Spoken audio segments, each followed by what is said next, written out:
This is Talk Tuesday. I'm Tiffany Santana, the Executive Director at Bethany House of Northern Virginia.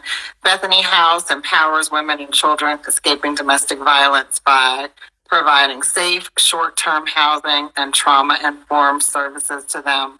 Our Talk Tuesday series are designed to help us to discuss issues that are related to domestic violence, but also issues that are just related to bettering our communities, making a kinder, safer environment in our communities and in our neighborhoods.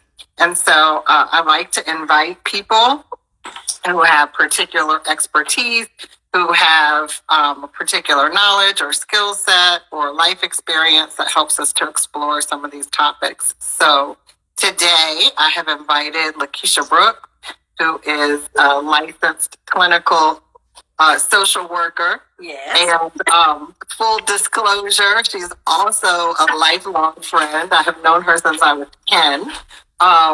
However, I can separate and be objective completely about her level of knowledge and her high emotional intellect, her high intelligence and professionalism in her field.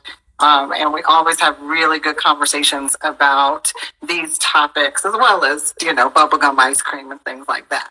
I know our business out in the street.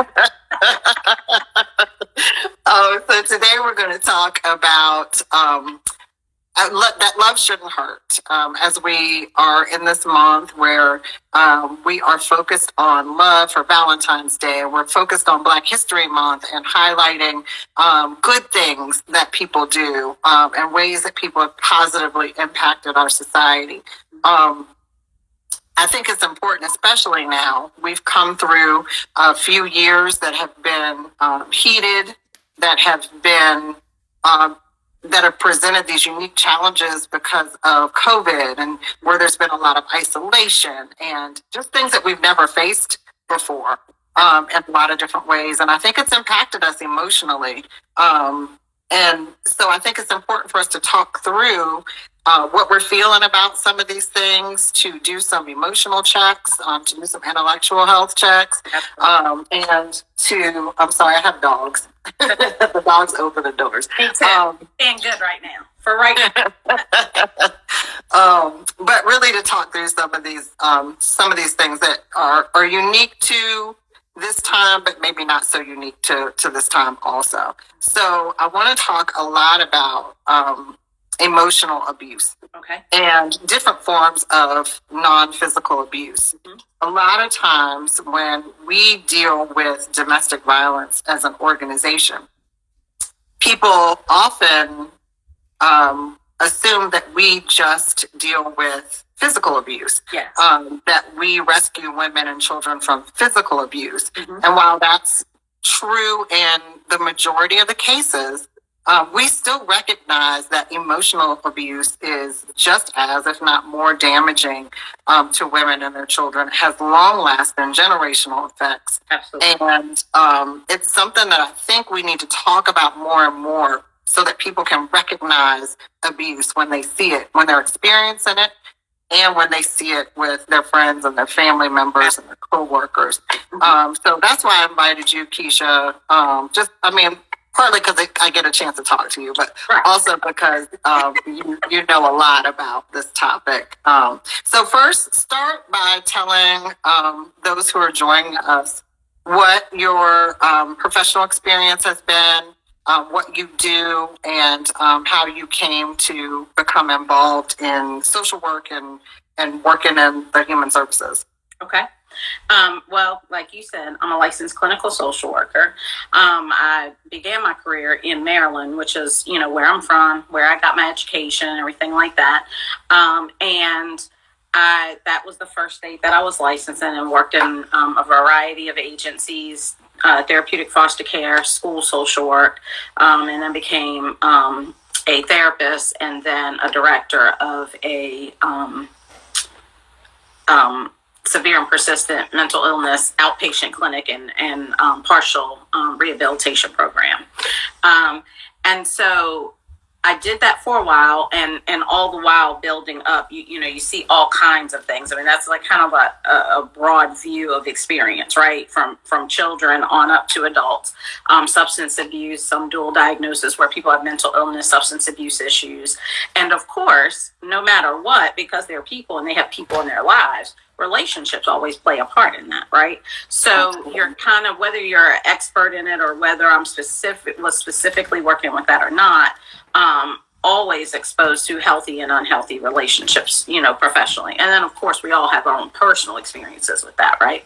And then I went into private practice in Maryland, and I've been kind of in private practice off and on about over 20 years, because I'm a military spouse or veteran at this point, but my husband's in the military, and so we've had several moves. First to Texas and then to Georgia, and that's where I'm practicing now.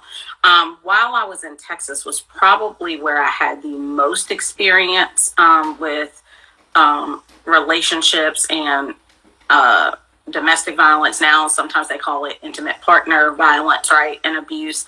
But it amazed me because that's really where I realized, although I could tell the very clear cases when I was in Maryland, and of course I'm a mandatory reporter, and so a mandatory reporter is any profession, teachers, nurses, helping profession, social workers, counselors, any profession where there's any type of child abuse, we have to report that, right? But when it comes to intimate partner violence or domestic violence, you don't have to do that, because it really is, if it's an adult, it's really up to the victim, the person who's being abused, to report. However, the military is different, right? And so I had been, at this point, a military spouse, 12, 13 years, something like that. Had lived on a base for years, all kinds of stuff, and had witnessed lots of different things or heard about things going on. Really didn't realize some of them met criteria for emotional and psychological abuse. We were all kind of young, married, my neighbors and all that. You hear arguments, you see things. And it's like, okay, that's just what people do, right? Married people argue, married people fight, and not physically. I'm talking emotionally and psychologically. Well, when I started working on the base in the family advocacy, first I was a therapist in a mental health clinic, and then the family advocacy program. But there's a much lower threshold in terms of abuse there, and they absolutely the military can bring a case of emotional or psychological abuse, and they will. And so once I started working in that program is when I really got more experience, more training, and looking at the signs and red flags of that type of I guess we call it non-violent abuse. But really, it's non-physical abuse, right? Because you can be very emotionally and psychologically violent as well. And there's also neglect. Sometimes that gets kind of left off or like an addendum, but neglect is a form of abuse as well. It's just a withholding of, right? And so that's when I really, really kind of learned about it. That's so good. Now, because you have been a military spouse, is domestic violence, intimate partner violence, is that something that's prevalent in the military communities that you've worked in? It is. And let me just say this. There's a couple disclaimers I kind of want to put out there, right? The first thing is that, I know Bethany's House mission and what you all do in terms of empowering women and children, but we will acknowledge and say that we understand that violence can be against men too, or, and that's something that's very, very underreported, right? And we could talk about that a little bit too, and especially in the emotional realm as well. So it's just that we know that the statistics are higher in terms of reported abuse for women and children. So reported is a very important word there, right? And there's a lot more research on it because of the reporting. So it's sort of the same thing with the military. There are, some high statistics. Military members can be at higher risk. Spouses can be at higher risk. And that is why they have the programs that they have. They're big. I really can only speak for the Air Force because that's what that's the organization I've been a part of, working and also being a spouse. But there's a lot of preventative programs where they really try to get on the front end of that because they recognize the risk factors. A lot of times you get married young. I did. You don't even know yourself. You don't know healthy relationships. You may not have learned that. And then you move places where you may be isolated, left alone. Sometimes people start having children early, so they've got a lot of financial issues and things like that. A lot of stressors that go into abuse. And so they try to have a lot of preventative programs. But what happens is, just like in the outside world, the stigma associated with it, right? People don't want to present for the preventative health. And then what happens is the organizations that are there to help you get a bad rep, because then there's the treatment side where you get mandated, right? Because you haven't done the prevention, you didn't learn, you did something, and now they've got to bring you up before board. It may impact your career. There may be some charges. And so it's a whole big thing. And so then there's a stigma and people are like, well, stay away from that program. But really they're there to prevent and help. But yeah, I mean, it's pretty prevalent. Wow. Well, that's something. Yeah. So what are some of the forms of non-physical violence that you see? What does it look like?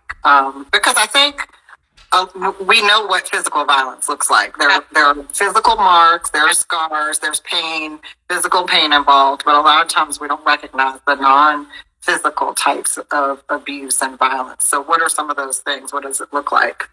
So it can come in a lot of different forms. And so some of the things we're going to say really are going to be a little bit repetitive in terms of signs, red flags, things to look for. But the way I tend to kind of break it up, honestly, is looking at psychological abuse. And you think about psychological, psyche, that's the mind, right? So you can really, sometimes people can really attack your mind, kind of try to break you down that way. And then you got emotional abuse, which a lot of times people combine emotional and psychological abuse. But when you think about emotional abuse, you think about the heart, right? People kind of, do and say very hurtful things, take advantage, of your love, the way you love, things like that. And economic abuse is a big one. That is one that, of course, is prevalent, but I think we don't talk enough about that one. And that's one of those that I actually is amazing. One of the things I experienced seeing in the military that I never really thought about. I knew about economic abuse, and I knew sometimes you'd have, somebody in the family that controls the money, and they use that to kind of manipulate and control somebody. But in the military, as spouses, we all get, and dependents, all dependents, children too. But the military member gets an ID and we get an ID. That ID does everything. Like you have to live off of your spouse, whoever the active duty member, you live off of their social security number. Theirs better than yourself. That's it goes for insurance. It takes care of you. Well, one of the things that we saw sometimes is that, especially sometimes if somebody got in a relationship or married, because you can only have these benefits if you're married, right, legally. But sometimes they would marry people from different countries, bring them here and not take them to get a military ID, not sign them up for benefits, and people would know. They would know. And also, even if sometimes it didn't have to be outside the country. I mean, some people just aren't. I knew nothing about the military before marrying, somebody who joined the military. So sometimes people just don't know. They don't even know that they're able to access these things, that there are programs there for them. And so we saw that a lot. Like, so basically you can't access your health care. You don't have any bank accounts. We had situations where sometimes someone would deploy and leave somebody at home. They, get some groceries, send them in that, and then leave, no ID, no car, no, they can't speak English, So things like that. Any type of where you're trying to basically have power and control over someone, whether it's mentally or emotionally, and economically, which of course will feed into the emotional and psychological. Those are, prevalent nonviolent forms of abuse. Non-physical. You taught me something new today. I never really make the distinction between psychological abuse and emotional abuse. I really thought they were one and the same. But when you think about it, I mean that's completely different. Actually impacting how someone thinks, and playing mind games, perception issues, and things like that, versus emotionally abusing someone and dealing with their feelings and their heart. And I mean, poof, Yeah. had an aha moment. That's right. And I think that's an important distinction. That's right. And there's certain elements that intersect, right? And it's the same thing with physical. A lot of times what happens is the reason why we have to emphasize the emotional and psychological abuse so much is because most of the time that starts prior to physical abuse, right? And so that kind of starts before. And so, and a lot of the, I guess, signs of stuff like that is when you think about attacking somebody's mind, it's sort of like talking down to them, kind of trying to make them think they're crazy, thinking that the things that they're saying, or that they see happening, that they start to question, kind of convince them that that's really not how it is. Talking down to like cutting down their intelligence, making them feel like they are less than. And then, and of course that intersects into the emotional piece too. But the emotional piece is sometimes, besides, you could be calling people names, attacking their character. But you can also sometimes make them feel like, almost like they're, I hate to use the word stupid, but for the way that they love, take advantage of their love, basically. Yeah. Sometimes people can emotionally abuse somebody by taking advantage of the way that they love, not respecting boundaries. In both, well, in all three, even if we count it in the physical, right? There's this isolation sometimes, isolating them away from family, friends, kind of threatening, coercing, using kids sometimes as pawns. You see that a lot sometimes. And again, the finances, and sometimes there's we talk a lot about, you talk about who has the power, right? So if it's a situation where there's, there's male power, you got the male privilege part, but also sometimes you can have that same power and control with either partner in terms of manipulation. Sometimes someone may be a little bit more intellectually inclined in one area than the other. So it's basically like, instead of partnering and us bringing our strengths together and us working towards I'm sorry, my computer went, working towards our helping our weaknesses together, kind of joining to build up on that. Instead, we kind of attack the weaknesses. You highlight that more than you highlight the strengths. Wow. And you just kind of pounce. Right. Use it for your own advantage, Right. We're also seeing, to your point about immigrants and, marrying someone from another country. We're seeing, an uptick of that at Bethany House, where people marry someone from another country. Then the abusive spouse will take over their documents. Yes. Or, keep them from learning the language, or, control them in that way. You're in a new country. You don't know the language. You don't have your proper documentation. You don't know how the system works. I mean, that's a quick and easy way to control someone. Yeah. And we're having to grow in our understanding of how even the immigration system works, so we can help women and their kids, because laws are different across countries. Laws are different in some cases. Mostly in immigration, it's federal, but what parent has rights. When kids are involved, that changes from one country to the next. And so we're learning a lot about that form of abuse, which ties into a lot of times economics as well. So we're really having to accelerate our education in that area, because we don't want any barriers for people to get help. And we don't want to not be educated enough to support people in the way that they need it. That's right. And their cultural differences really play into it, right? And their foundational beliefs about how they feel like they should be, how they should be looked at, and what should happen. And I think that that's part of, really when you really think about, relationships, you're thinking about really, it's so funny. The other day, my pastors started teaching on relationships, and I've said this for years in my practice. So, hopefully he doesn't think I stole it because I said it, but, he was saying how I think it was Ghost or one of the, but in Demi Moore said, didn't get it right when she said, "You complete me," or whatever movie that was.